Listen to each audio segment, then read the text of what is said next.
Hello, my friends. So today I am going to read to you the classic fairy tale, The Princess and the Pea. The original story is by Hans Christian Andersen. This version is retold, but it tells the story all the same. This book doesn't have very many pictures, so I will show you the ones that you can find, like this. But for the most part, we're just gonna have to listen. Okay. Once upon a time, in a land of rolling hills and bubbling streams, there was a castle.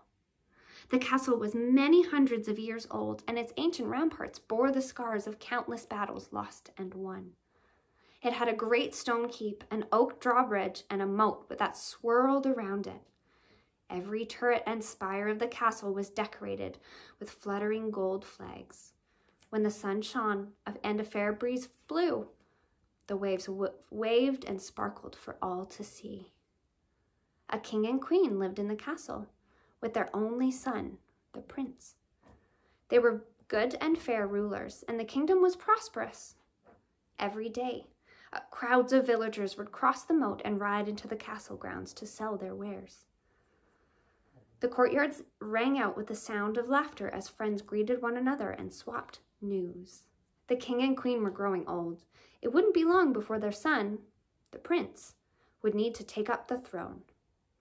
But before he became king, the prince wanted to find a princess to be his wife. "Our son is handsome and brave and clever," said the queen. "Yet he is still unmarried. The years rush past, but there is no sound of wedding bells. We must send our son out into the world to seek his bride," announced the king. "The royal courts are full of princesses, and one of them will surely be perfect." "What an excellent idea," agreed the queen. "Summon the prince." The prince agreed at once to his parents' proposal. Letters were sent to all the finest royal kingdoms, announcing the prince's intention to visit. "I shall voyage to every corner of the globe," he promised. "I will know my princess when I see her." The prince wasted no time in preparing for his journey. The finest stallion in the land was groomed and saddled, then brought out to the castle courtyard. The drawbridge was lowered. The king and queen watched from the tallest turret as their son galloped away from the castle. They did not know when they would see him again.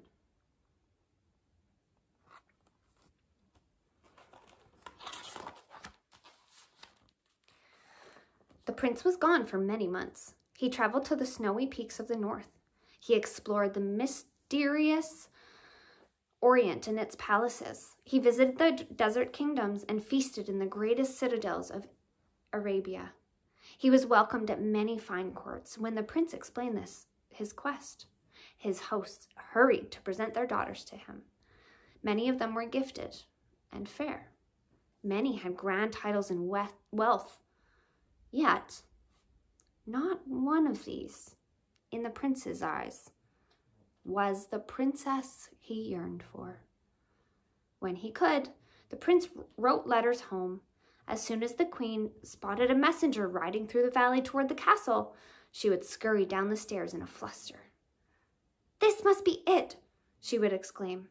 "The news we have been praying for." The king would follow slowly behind, hoping the queen was right. Each time, the royal pair sat side by side on their thrones and waited for the messenger to open his scroll. "His Majesty is in India," the messenger said one day. "The Sultan has shown him great hospitality." When the prince arrived, a carnival was held in his honor. There were streamers, dancers, and parading elephants. The queen waved her handkerchief in delight. "How wonderful!" she gasped. "And what about the Sultan's daughter?" "I have read all about her. She is said to be the jewel of India." "She is indeed very fair, Your Highness," replied the messenger. With that, he coughed nervously and stared down at the floor. "Well," demanded the king, "when is my son bringing his bride home?" queen leaned forward in her chair. "The prince has refused to ask for the princess's hand," said the messenger in a quiet voice. "He says that what she boasts in beauty, she lacks in grace. He could never marry such a person. She's not a real princess." The messenger rolled the scroll back up again and retreated from the throne room. As the days and weeks passed, every letter that the prince sent home was the same. Despite this, he kept searching. The prince traveled to Bavaria. A duke invited him to a glittering ball attended by 1,000 noble guests. As the violins played, the prince stood on the palace balcony with the duke's daughter. She was both witty and fair, but she talked endlessly. Her chatter skipped and dipped like butterflies flitting in the wind. The prince did not ask her to marry him. In his heart, he knew that this young lady was not the princess he had searched for.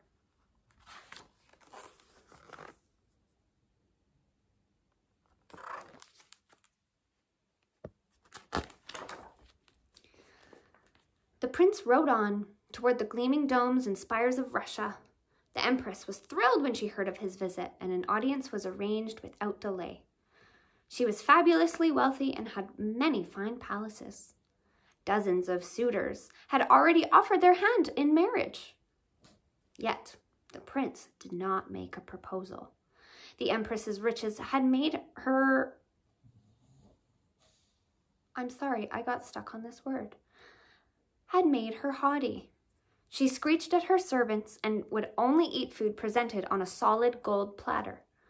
This was not a real princess that the prince had been dreaming of. The prince rode away with a heavy heart. There was nowhere else to go. He turned his horse back toward home. Every morning the queen sat in her turret gazing toward the horizon. She longed for news of her son. One morning, it was the prince himself who rode toward the castle rather than the messenger. "He's home," she cried, tugging at the king's sleeve. "There he is." The prince's stallion walked slowly through the valley.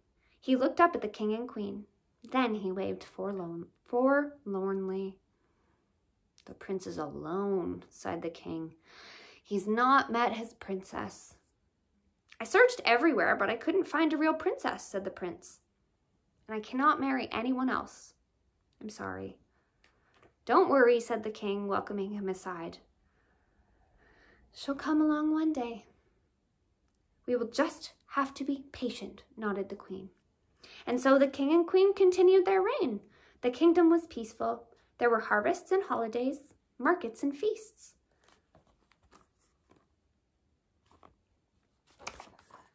Just as there always had been.